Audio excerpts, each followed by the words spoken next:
Pemerintah Kota Palembang menerima kunjungan dari mahasiswa Sekolah Tinggi Ilmu Kepolisian (STIK) Angkatan 72 di Balai Kota Palembang dalam rangka melakukan studi banding dalam hal pengelolaan parkir.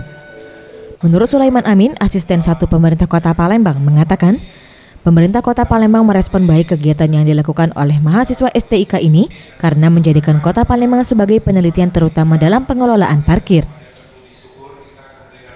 Saat ini untuk parkir Kota Palembang telah menjalankan sistem parkir online di sepanjang Jalan Sudirman.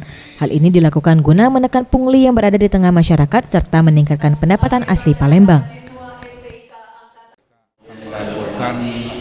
Melakukan kerja lapangan untuk melihat permasalahan perparkiran yang ada di Kota Palembang.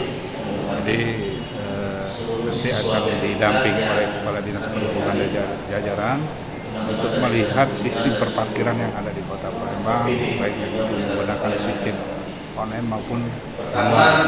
Dari sistem ini mereka akan mengkaji yang ada di lapangan, nanti baik itu permasalahan, baik itu cara sistemnya dan sebagainya, sehingga pada hari Jumat nanti hasil itu mereka akan paparkan kembali kepada pemerintah Kota Palembang. Dari hasil kajian ini, nantinya akan menjadi solusi Pemkot Palembang untuk berbenah untuk meningkatkan pelayanan publik agar dapat berjalan maksimal sesuai dengan mekanisme yang berlaku dalam hal melayani masyarakat. Tim Liputan Sriwijaya TV.